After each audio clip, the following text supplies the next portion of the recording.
Hello student, स्वागत है आप सभी का आज के सेशन में। कैसे हैं बच्चे आप लोग? चलिए स्टार्ट करते हैं आज के सेशन को।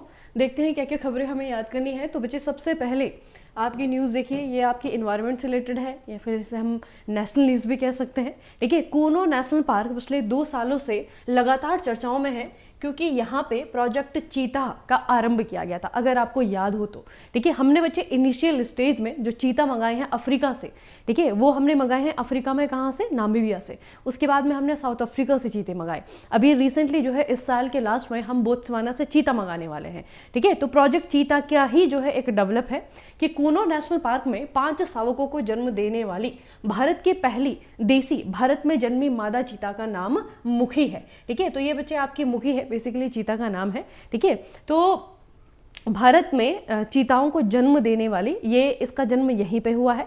ठीक है, और यहीं पे जो है इस चीता के द्वारा बाकी 5 शावकों को भी जन्म दिया गया है। तो इस तरीके से पूरी तरीके से भारतीय यह पहली चीता है। ठीक है, इसे थोड़ा सा आपको याद रखना है। यह प्रोजेक्ट चीता के लिए एक ऐतिहासिक उपलब्धि है क्योंकि यह पहली बार है कि भारत में जन्मी किसी चीता ने देश की धरती पर सफल प्रजनन किया है। ठीक है, सितंबर 2025 में मुखी भारत में जन्म लेने वाली पहली वयस्क मादा चीता भी बनी थी। ठीक है, तो ये दोनों ही रिकॉर्ड जो है आपका मुखी के नाम पे हैं। तो आपको याद रखना है बच्चे, मुखी क्या है? चीता है और भारत में जन्मी, और भारत में जन्मी और उसके बाद में भारत में ही जन्म देने वाली ये पहली चीता बनी है इस प्रोजेक्ट चीता के तहत। ठीक है, याद रखेंगे। अगली न्यूज़ बच्चे आपकी नेशनल ही है। टेस्ला भारत का पहला टेस्ला सेंटर 26 नवंबर को गुरुग्राम के आर्किड बिजनेस पार्क में खोलेगा। आपको ये जगह याद रखनी है कि कहाँ पे खोला जाएगा। ठीक है, तो गुरुग्राम में खोला जाएगा। टेस्ला ने इस साल ऑफिशियली भारत में एंट्री की है, जिससे कि यह देश उसका 50वां ग्लोबल मार्केट बन गया है। कंपनी ने 2 इंपोर्टेड मॉडल और वाई वेरिएंट पेश किए हैं जिसकी कीमत 59 लाख रुपए और 67 लाख रुपए है। दोनों संघाई प्लांट से शिप किए गए हैं और इन पर 70% इंपोर्ट ड्यूटी लगती है, जिससे कि ये यूएसए के मुकाबले में लगभग 30% से महंगे हो गए हैं। ठीक है, तो ये एक्सटर्नल इन्फॉर्मेशन बचे।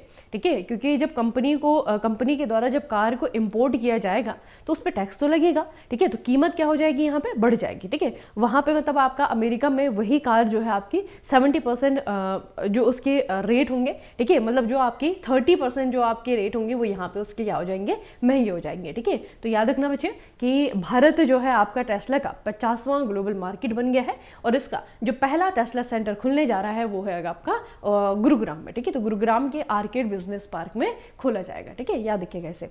अगली न्यूज़ बच्चे आपके स्पोर्ट्स से रिलेटेड है। लक्ष्य सेन ये बहुत ही फेमस जो है आपके बैडमिंटन खिलाड़ी हैं भारत के। ठीक है, और इन्होंने क्या किया है? जापान के योशी तनाका को हराकर के सिडनी में ऑस्ट्रेलियन ओपन 2025 बैडमिंटन टूर्नामेंट का पुरुष एकल खिताब जीता है और यह उनका इस साल का पहला खिताब भी है। ठीक है, तो बहुत इंपॉर्टेंट जो है आपकी ये न्यूज़ है, आपको याद रखनी है। लक्ष्य सेन बहुत ही बच्चे आपके सेलिब्रेटेड खिलाड़ी हैं ये। ठीक है, काफ़ी फेमस खिलाड़ी है, इनका नाम याद रखिएगा। ठीक है, और दूसरा जो है इनका खेल भी याद रखिएगा। तो बैडमिंटन टूर्नामेंट इन्होंने अपना नाम किया है, बैडमिंटन टूर्नामेंट का नाम है क्या?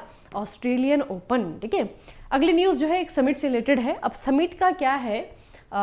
ये इसलिए ज़्यादा चर्चाओं में है क्योंकि प्रधानमंत्री नरेंद्र मोदी के द्वारा इसे जो है अटेंड किया गया है। ठीक है, अटेंड किया गया है। तो G20 समूह का 20वां राष्ट्राध्यक्ष एवं सरकार शिखर सम्मेलन जोहान्सबर्ग दक्षिण अफ्रीका में आयोजित हुआ है, जिसे कि प्रधानमंत्री नरेंद्र मोदी के द्वारा भी ज्वाइन किया गया है। तो ये हमें बच्चे याद रखना है कि G20 का जो 20वां राष्ट्राध्यक्ष सरकार शिखर सम्मेलन है ये जोहान्सबर्ग दक्षिण अफ्रीका में आयोजित किया गया है। कहाँ पे? जोहान्सबर्ग दक्षिण अफ्रीका में इसका आयोजन किया गया है और प्रधानमंत्री नरेंद्र मोदी के द्वारा भी इसे अटेंड किया गया। अब थोड़ा सा G20 शिखर सम्मेलन की बात करते हैं। 2025 का जो वर्तमान में अध्यक्ष है वो है बच्चे आपका साउथ अफ्रीका। दक्षिण अफ्रीका को अध्यक्ष चुना गया है। 22 से लेकर के 23 नवंबर 2025 तक आपका ये शिखर सम्मेलन चल रहा है। ठीक है, और ये इसका 20वां संस्करण है। आयोजन स्थल जोहान्सबर्ग दक्षिण अफ्रीका में है। थीम जो है इस बार रखी गई है सॉलिडेरिटी, इक्वलिटी, सस्टेनेबिलिटी। ठीक है, महत्व यह है कि पहली बार है जब G20 शिखर सम्मेलन अफ्रीकी महाद्वीप पर आयोजित हुआ है। ठीक है, और भारत का प्रतिनिधित्व भारत के प्रधानमंत्री यानी कि प्रधानमंत्री नरेंद्र मोदी के द्वारा किया गया है। 2026 की अगर हम बात करें तो G20 शिखर सम्मेलन की मेजबानी संयुक्त राज्य अमेरिका यानी कि यूएसए करेगा अगले साल। ठीक है, तो इस साल जो है अफ्रीका में है और इस सम्मेलन की खास बात यह है कि इस पूरे अफ्रीका कॉन्टिनेंट में पहली बार G20 का शिखर सम्मेलन आयोजित किया गया है। तो इंपॉर्टेंट है एग्जाम के लिए। ठीक है, याद रखिएगा बच्चे। और अगले साल का भी याद रखना है कि 2026 का ये कहाँ पे होगा? ये होगा आपका यूएसए में। ठीक है, अगली न्यूज़ बच्चे आपके साइंस एंड टेक्नोलॉजी की है। हमें एक रॉकेट का नाम याद रखना है। रॉकेट को हम साइंटिफिक लैंग्वेज में क्या कहते हैं, लॉन्चिंग व्हीकल कहते हैं। ठीक है, तो PSLV है इसका नाम, पोलर सैटेलाइट लॉन्च व्हीकल है। ये इसरो के द्वारा जो है आपका डेवलप है। और अगर हम इसरो की बात करें बच्चे, तो सबसे ज़्यादा जो सैटेलाइट उड़ाने के लिए, जो सैटेलाइट को ले जाने के लिए व्हीकल इस्तेमाल किया जाता है वो है आपका PSLV। ठीक है, तो सबसे ज़्यादा विश्वसनीय कह सकते हैं इसे प्रक्षेपण यान है ये। ओशियनसेट महासागर और वायुमंडलीय अध्ययन के लिए इसरो के धरती अवलोकन उपग्रह है। ठीक है, तो एक बच्चे आपको थोड़ा सा दो चीजें याद रखिएगा। ओशियनसेट बेसिकली आपका एक सैटेलाइट है ना, जिस भी चीज के पीछे आप सेट देखते हैं ना, SAT, इसका मतलब है कि उपग्रह है। ठीक है, ओशियनसेट को जो है आपका लॉन्च किया जाएगा PSLV से, इसे याद रखना। ठीक है, ओशियनसेट को लॉन्च किया जाएगा PSLV से, और PSLV जो है आपका एक रॉकेट है जिसे कि इसरो के द्वारा बनाया गया है। अब रिसेंटली जो आपकी न्यूज़ है वो ये कि जापान की एक कंपनी है, ये है बच्चे आपका इन सीटू स्पेस सिचुएशन अवेयरियन। ठीक है, यहाँ पे आपकी जापान की कंपनी है, उन्होंने क्या किया है कि इस मिशन के लिए भारत का PSLV रॉकेट जो है आपका खरीदा है।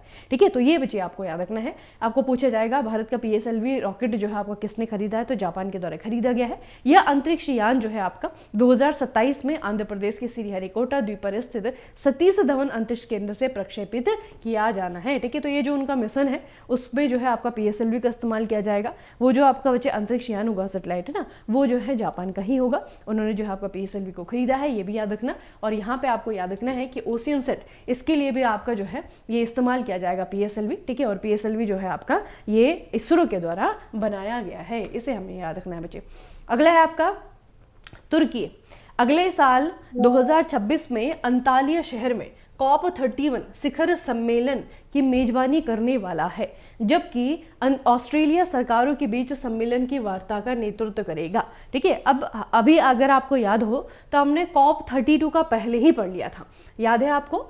2027 में जो COP32 होने वाला है उसके लिए इथियोपिया को चुना गया है, जो न्यूज़ हम ऑलरेडी पढ़ चुके हैं। ठीक है, ये न्यूज़ हमने ऑलरेडी पढ़ ली है कि COP32 जो है आपका 2027 में होगा और इथियोपिया के द्वारा इसे होस्ट किया जाएगा। लेकिन 2026 का मैंने आपको कहा था कि अभी डिसाइड नहीं हुआ है, तो फाइनली बच्चे ये भी डिसाइड हो गया है। ठीक है, UNFCCC का जो COP 2026 में होगा, जो COP31 होगा, वो आपका होगा तुर्की में। ठीक है, तो तुर्की यानी कि अगले साल 2026 में COP31 शिखर सम्मेलन की मेजबानी करेगा। ठीक है, और ऑस्ट्रेलिया सरकारों के बीच में सम्मेलन की वार्ता का नेतृत्व करेगा, ये भी याद रखना। ठीक है, तो ये जो है आपका दो ही देशों के बीच में जो है आपका इसका चल रहा था कि ऑस्ट्रेलिया करेगा या फिर तुर्की करेगा, तो तुर्की के द्वारा जो है आपका ये हेड किया जाएगा। ठीक है, संयुक्त राष्ट्र के नियमों के अनुसार COP कॉन्फ्रेंस ऑफ पार्टीज की मेजबानी विभिन्न क्षेत्रीय समूह के बीच में बारी बारी से होती है। 2026 में पश्चिमी यूरोप और अन्य समूहों की बारी है, जिसमें कि तुर्की और ऑस्ट्रेलिया दोनों ही आपके शामिल हैं। ठीक है, तो ये बच्चे आपको याद रखना है कि तुर्की जो है आपका अगले साल ये अंतालिया शहर में इसका शिखर सम्मेलन किया जाएगा। और जो आपका वार्ता होगी ना, जो डायलॉग होता है बेसिकली, तो डायलॉग जो है आपका ऑस्ट्रेलिया भी उसमें होगा और दूसरा जो है आपका तुर्की भी होगा। ठीक है, तो दोनों के द्वारा जो है आपका डायलॉग को लीड किया जाएगा, हेड किया जाएगा। जबकि जो शिखर सम्मेलन आपका होगा, वेन्यू जो है ना, वो है आपका अंतालिया शहर। अंतालिया कहाँ पे है? तुर्की में है। ठीक है, तुर्की बच्चे एक बहुत ही अच्छा है। अच्छा, इस बार का भी याद रखना, जो COP 30 है इस बार का 2025 का, वो हो चुका है। कहाँ पे हुआ है ये हुआ आपका बेलिम, ब्राजील में। ठीक है, बेलिम शहर है ब्राजील का। ठीक है, तो ब्राजील के बेलिम में आपका COP30 हुआ है, ये भी आपको याद रखना है। ठीक है, चलिए अब थोड़ा सा तुर्की को देख लेते हैं नक्शे में। मैंने आपको कहा कि इसके बारे में बहुत सारी जो है आपकी इंटरेस्टिंग चीज़ें हैं। ठीक है, तो यहाँ पे देखिए बच्चे, ये आपका तुर्की है और तुर्की का एक शहर है यहाँ पे इस्तानबुल। ये देखिए बच्चे, इस्तानबुल है। आपको पता है कि इस्तानबुल पूरी दुनिया भर में अकेला एक ऐसा शहर है जिसमें कि जो कि आपका एशिया में भी है और जो आपका यूरोप में भी है। ठीक है, तो ये आपका अकेला ऐसा शहर है। और बाकी अगर हम तुर्की की बात करें तो इसका भी एक्सटेंशन जो है आपका एशिया में और यूरोप में दोनों जगह है। ठीक है, इसका जो यूरोप वाला हिस्सा है इसे जो है थ्रेस कहा जाता है। ठीक है, और इसका जो एशिया वाला हिस्सा है उसे एशिया माइनर या फिर उसे कहा जाता है एंतोलिया। ठीक है, ये आपका एंतोलियन प्लेटू है ना, इसमें आपका ज्योग्राफी का क्वेश्चन आता है कि एंतोलिया प्लेटू या फिर पठार कहाँ पर है, तो ये तुर्की में है। ठीक है, और तुर्की का वो वाला हिस्सा जो कि एशिया में आता है उसे एशिया माइनर या फिर एंतोलिया कहा जाता है। जो यूरोप में आता है उसे जो है आपका थ्रेस कहा जाता है। कैपिटल कहाँ पे है, राजधानी कहाँ पे, तो राजधानी इसकी अंकारा। ठीक है, राजधानी इसकी अंकारा है। पहले इसे हम तुर्की कहते थे, अब इसे तुर्की कहा जाता है। ठीक है, तो पहले जो है आपका ये देश तुर्की था। उसके अलावा बच्चे तुर्की में एक और चीज़ है आपकी, तुर्की में एक और चीज़ है जिसे हम कहते हैं सबसे ज़्यादा सैलाइन वाटर वाली लेक। ठीक है। सबसे ज़्यादा सलाइन खारे पानी वाली झील जो है वो भी आपकी तुर्की में है। अगर आप उसे देखेंगे तो तुर्की के पूर्व में है ना, ये जो आपका तुर्की का पूर्व वाला क्षेत्र है, यहाँ पे है आपके लेक वॉन, ठीक है, वान झील से कहते हैं हम, ठीक है। यहाँ पे जो है आपका लेक वान है। और उसके अलावा अगर आप देखेंगे ना, तुर्की का जो भौगोलिक परिस्थिति है वो कैसी है, उसका जो पूरा वाला हिस्सा है वहाँ पे जो है जो ग्रीन आपको डार्क ग्रीन कलर का दिख रहा है बच्चे, है ना, ये पूरा का पूरा जो है आपका माउंटेन वाला पार्ट है, ठीक है, ये पूरा का पूरा आपका माउंटेन वाला पार्ट है। फिर जो आपका बिल्कुल लाइट ग्रीन, बिल्कुल आपको जो है बोर्ड में व्हाइट कलर का दिखाई दे रहा होगा, तो जो बिल्कुल लाइट ग्रीन है ना, वहाँ पे आपकी लो हिल्स है, बाकी सारे के सारे जो है आपके यहाँ है लो हिल्स है। जो थोड़ा सा डार्क ग्रीन से थोड़ा सा ऐसा ये जो अंतोलिया वाला पार्ट है ना, ये जो है आपका प्लेटू वाला पठार वाला क्षेत्र है, ठीक है। तो इस तरीके से जो है तुर्की के बारे में याद रखिएगा। ये बच्चे आपका एशिया हो गया, यूरोप हो गया, दोनों के लिए जो है आपका बहुत इंपॉर्टेंट रोल प्ले करता है, ठीक है, तुर्की। और इसके जो है उत्तर में आप देखेंगे यहाँ पे आपका काला सागर है, ब्लैक सी है। नीचे दक्षिण में देखेंगे अगर आप, तो नीचे दक्षिण में जो है आपका यहाँ पे मेडिटेरियन सी है, भूमध्य सागर है, ठीक है। तो अब जो है इसका नक्शा कभी भी, मतलब तुर्की के बारे में कुछ भी आप अगर पढ़ें तो कम से कम ये 3 चीज़ें आपको पता होनी चाहिए कि इसकी भौगोलिक स्थिति क्या है, ठीक है, इसकी कैपिटल क्या है, इसके बारे में क्या खास बात है, ठीक है, और वान झील कहाँ पे है। तो ये चीज़ें कम से कम इसके बारे में याद रखिएगा, ठीक है। अगली न्यूज़ बची है आपकी एक रिपोर्ट है। अब जो है बची हुई न्यूज़ हमारी रिपोर्ट है, 2 रिपोर्ट हमें पढ़नी है, ठीक है। तो पहली रिपोर्ट बची आपकी है जिसमें ये बताया गया है कि HDFC बैंक 44.9 अरब डॉलर की ब्रांड वैल्यू के साथ के आधार पर TCS को पीछे छोड़कर भारत का शीर्ष ब्रांड बन गया है, ठीक है। शीर्ष ब्रांड ये आपका बन गया है। Online food delivery platform Zomato लगातार दूसरे वर्ष सबसे तेजी से बढ़ने वाला ब्रांड बना है, जो कि अब 21वें स्थान पर पहुंच गया है। भारत के टॉप अगर 100 ब्रांड्स की हम बात करें, इनकी टोटल वैल्यू बची आपका 523.5 अरब डॉलर है, जो कि देश के GDP का लगभग 13% है, 13% है, ठीक है। तो इस तरीके से बच्चे हमें क्या करना है, याद रखना है, HDFC बैंक जिसने कि TCS को पीछे छोड़ दिया है और भारत का सबसे टॉप का ब्रांड बन गया है, ठीक है। किसे पीछे छोड़ा है वो भी आपको याद रखना है, जो अभी जिसने पीछे छोड़ा है वो भी हमें याद रखना है, ठीक है। तो टॉप 3 की अगर हम बात करें तो इसमें आपका HDFC आता है, ठीक है, उसके बाद में आपका TCS आता है और उसके बाद में आपका एयरटेल है, ठीक है। तो ये 3 जो है आपके टॉप के ब्रांड हैं, जो कि अपनी ब्रांड वैल्यू की वजह से क्या है, टॉप 3 में है। ये रिपोर्ट जो है बच्चे किसके द्वारा की गई है, तो इस रिपोर्ट को जो है आपका कंतार ब्रांड जेड रिपोर्ट जो है आपकी ये है, जिसमें कि बताया गया है कि भारत के टॉप के जो ब्रांड हैं वो कौन कौन से हैं, ठीक है। अगली भी आपकी एक ब्रांड है, ठीक है, अगली भी जो है आपकी एक रिपोर्ट है। तो गूगल के संस्थापक लैरी पेज, गूगल्स के को फाउंडर हैं लैरी पेज, दुनिया के तीसरे सबसे अमीर व्यक्ति बन गए हैं। उन्होंने अमेजन के संस्थापक जेफ बेजोस की संपत्ति को पीछे छोड़ दिया है। फॉर्ब्स बिलियनियर सूची के अकॉर्डिंग गूगल की मूल कंपनी अल्फाबेट के शेयर जेमिनी 3 AI मॉडल के हाल ही में रिलीज होने के बाद तेजी से बढ़े हैं, जिससे उनकी कुल संपत्ति लगभग 252 बिलियन तक पहुंच गई है, ठीक है। तो याद रखेंगे बच्चे कि गूगल के जो सह संस्थापक हैं यानी कि लैरी पेज हैं, उनकी जो वेल्थ है उसमें इजाफा हुआ है, वो बढ़ी है। और उसके पीछे रीज़न क्या है, ChatGPT, ठीक है। उसके पीछे रीज़न क्या है आपका, वो है आपका जेमिनाई, ठीक है। ChatGPT और जेमिनाई जो है आपका दोनों ही AI चैटबॉट है, ठीक है, लगातार हम दोनों ही इस्तेमाल करते हैं, तो उनको बच्चे आप याद रखना है। जेमिनाई जो है आपका गूगल का ही वो है ना, गूगल का ही जो है आपका ये AI चैटबॉट है, ठीक है। और फॉर्ब्स बिलियनियर्स की सूची के अकॉर्डिंग गूगल की जो मूल कंपनी अल्फाबेट है, इसके शेयर में जो जेमिनाई 3 AI है ना, उसने जो है हाल ही में रिलीज होने के बाद तेजी से जो है इसके शेयर बढ़े हैं। इसीलिए जो है आपके गूगल के जो को फाउंडर है लैरी पेज, वो जो है दुनिया के तीसरे सबसे अमीर व्यक्ति बन गए हैं, ठीक है। और इन्होंने छोड़ा है जेफ बेजोस को पीछे, जो कि पहले जो है आपके 3rd नंबर पे थे, ठीक है। चलिए बच्चे, तो आज का सेशन हम यहीं पे खत्म करेंगे।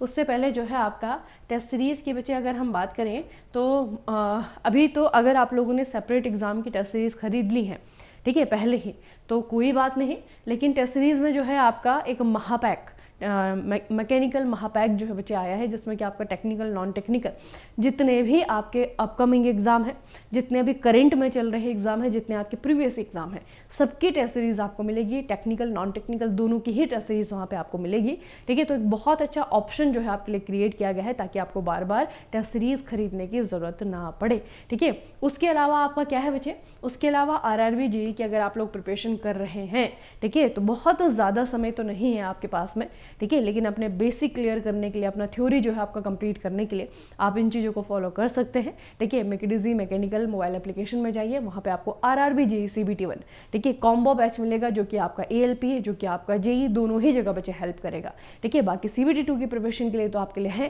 ना, CBT 2 में आपका मैकेनिकल में ALP के लिए भी सर है और उसके अलावा जो है आपका JEE के लिए भी सर है, ठीक है। तो बहुत अच्छा जो है एक पावर, मैं कहूँगी कि एक आपको एक बहुत अच्छा कॉम्बिनेशन मिलता है CBT 1 CBT 2 का, ठीक है। तो इनको बच्चे ज़रूर आपको ट्राई करना है, ठीक है। उसके अलावा अभी आपका SSC JEE आने वाला है, ठीक है। बहुत सारे अगर बच्चे ऐसे हैं जो कि SSC JEE की वजह से GK की क्लास को स्किप करते हैं, ठीक है। मतलब कि अगर ये सिर्फ SSC की क्लास है, SSC की क्लास है, ऐसा मत करिए बच्चे। अगर आप रेलवे की भी तैयारी कर रहे हैं ना, तो GK जो है वहाँ पे 15 नंबर का आएगा, लेकिन इस तरीके से सिलेक्टेड अगर आप पढ़ेंगे तो बहुत ज़्यादा बेनिफिशियल आपको होगा, ठीक है। तो ये जो है आपको करना है।